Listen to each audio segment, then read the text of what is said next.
Binadamu kushikana mikono ni miongoni mwa jadi ambazo asilimia kubwa ya binadamu wanazo katika maisha yao, hasa binadamu waliozaliwa katika bara la Afrika. Watu wanaposalimiana hupenda kushikana mikono. Watu wanapoagana hupenda kushikana mikono. Wengine wanapopongezana hupenda kushikana mikono, na wakati mwingine hata wanapokutana na watu ambao hawafahamiani nao, baadhi ya watu hupenda kupeana mikono na watu hao, ikiwa ni ishara ya kuwakaribisha watu hao katika maisha yao. Jambo ambalo unatakiwa kulijua, kushikana mikono na baadhi ya watu ni hatari zaidi ya unavyoona kwa macho ya kawaida. Katika dunia ambayo unaishi, wapo baadhi ya watu ambao unatakiwa kuwapa mkono wako, lakini wapo baadhi ya watu ambao hautakiwi kuwapa mkono wako. Lakini je, utajuaje kama mtu fulani anastahili kupewa mkono wako na mtu mwingine hastahili kupewa mkono wako? Mwenyezi Mungu alipotuumba alituwekea vitu mbalimbali ambavyo vinaweza kutulinda dhidi ya mazingira yanayoonekana na mazingira yasiyoonekana kwa macho ya kawaida. Zipo hisia ambazo unaweza kuzihisi ndani yako baada tu ya kukutana na mtu fulani, na nitakwenda kukuambia endapo umekutana na mtu fulani ukapata hisia hizo, huyo si mwanadamu ambaye unatakiwa kupeana naye mkono. Nitakwambia endapo utapeana naye mkono ni kitu gani ambacho kinaweza kutokea katika maisha yako. Kama nawe ni miongoni mwa binadamu wanaotamani kujifunza kuhusiana na jambo hili, basi video hii imetengenezwa mahususi kwa ajili yako. Ili uendelee kujifunza mambo mbalimbali kupitia video zetu, jiunge nasi kwa kusubscribe katika chaneli hii ya Fafanuo Media. Hapo utakuwa wa kwanza kupata video zetu pindi tunapoziweka kwenye chaneli hii. Hautajutia MB zako, kwani mara zote tunajitahidi kuwa bora zaidi ya jana. Asante, enjoy. Zifuatazo ni hisia ambazo ukizihisi ndani yako mara baada ya kukutana na mtu fulani, usijaribu kutoa mkono wako na kumpa hata kama analazimisha kushika mkono wako. Namba 1, mwili wako kuhisi msisimko mara baada ya kukutana na binadamu fulani kwa mara ya kwanza. Ndani ya ulimwengu ambao tunaishi mimi na wewe, tumezungukwa na watu mbalimbali ambao wakati mwingine lazima tushirikiane nao katika vitu fulani ili malengo na ndoto tulizokuwa nazo ziweze kutimia.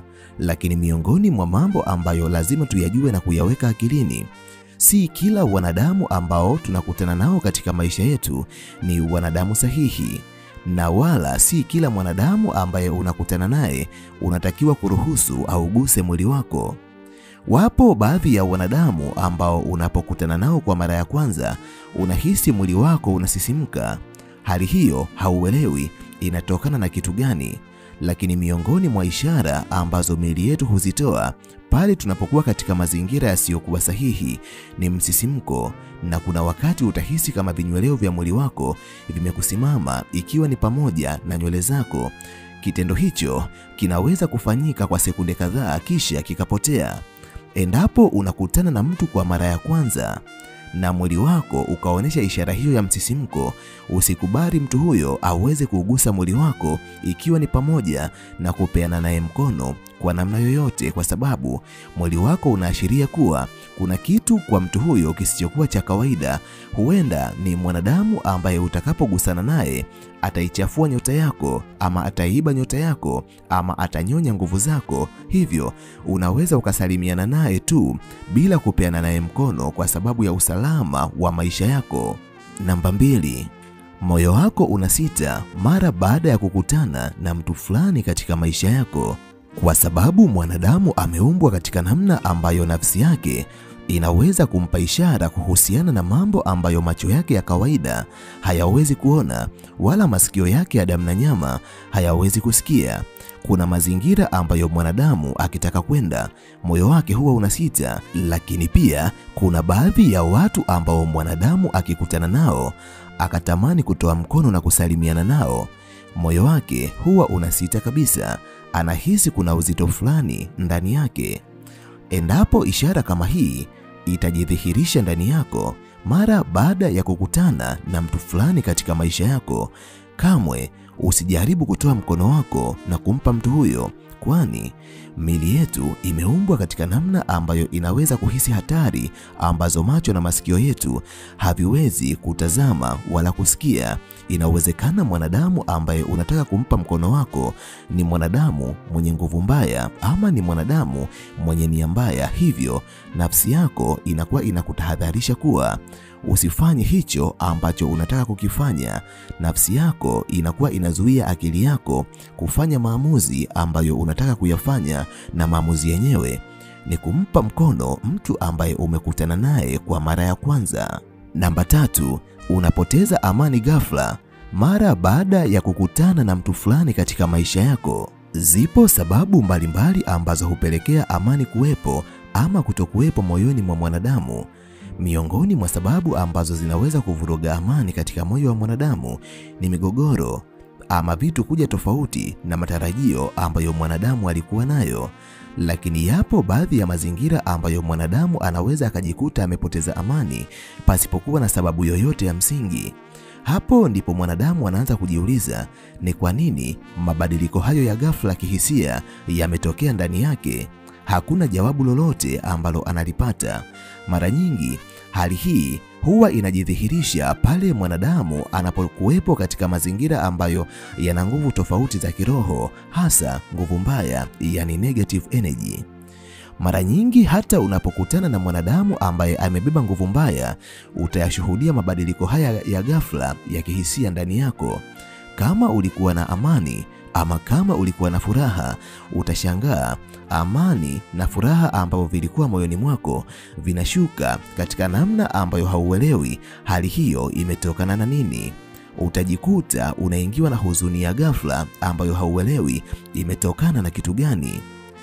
Na huu ni wakati ambao kama hali hiyo imekutokea baada ya kukutana na mtu fulani kwa mara ya kwanza kwenye maisha yako, usikubali mtu huyo auguse mwili wako. Inawezekana ni mwanadamu ambaye amebeba negative energy ndani yake. Kitendo cha kukubali kugusana naye mkono kinaweza kikahatarisha uelekeo wa maisha yako. Namba 4, unapokutana na mtu kwa mara ya kwanza alafu ukafikiria kushikana naye mkono, ukahisi ni kama kuna sauti inakuambia ndani yako usifanye hivyo ambavyo unataka kufanya. Miongoni mwa mambo ambayo unatakiwa kuyajua na kuyaweka akilini, kila mwanadamu amezaliwa akiwa na aina mbili za masikio. Kuna masikio ya damu na nyama na kuna masikio ya kiroho. Mwanadamu anaweza kusikia sauti za kiroho kwa kupitia masikio ya kiroho ambayo yapo moyoni mwake.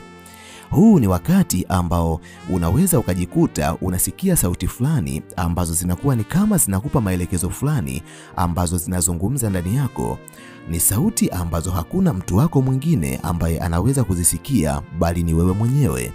Mara nyingi huwa ni sauti ambazo zinaweza kukupa maonyo katika mazingira fulani hatarishi, ama kukupa maelekezo ambayo ukiyafuata unakwenda kufanikiwa katika jambo fulani. Unapokutana na baadhi ya watu kwa mara ya kwanza ukafikiria kuwapa mkono wako, huwa ni kama kuna sauti inakunong'oneza ndani yako usishikane nao mikono watu hao. Endapo utaisikia sauti hiyo, ujue ni sauti ambayo inazungumza ndani yako ikikupa maonyo kuwa hao ni watu ambao hautakiwi kushikana nao mikono kwa sababu wana nguvu mbaya ambazo zinaweza kuja kukudhuru kiroho na kimwili. Ni vema ukasikiliza sauti ambayo inasema ndani yako ili uweze kuwa salama. Namba 5, usipende kushikana mikono na binadamu usiofahamiana nao. Miongoni mwa mambo ambayo unatakiwa kuyajua na kuyaweka akilini, kitendo cha kuwapa mikono binadamu ambao umekutana nao kwa mara ya kwanza kinaweza kikapelekea nyota yako kuibiwa, kwani wapo baadhi ya watu ambao pamoja na kuwa wewe hauwajui, lakini wao wanakujua, wanaijua hata hatima ambayo ipo ndani yako. Hivyo wamekuja katika maisha yako ili waje kuiba nyota yako, kwani binadamu wanaoamini katika mambo ya kishirikina wana kawaida ya kuwafuatilia binadamu ambao wana vitu vya ziada ambavyo wao wanavihitaji katika matumizi yao. Hivyo ni vema ukajiepusha kugusana mikono na binadamu ambao haufahamiani nao, kwa sababu hauwezi kujua wana malengo gani katika maisha yako. Ni bora uonekane unajisikia kuliko kuhatarisha hatima na malengo ambayo unayo katika maisha yako. Mimi kwa leo naomba niishie hapa.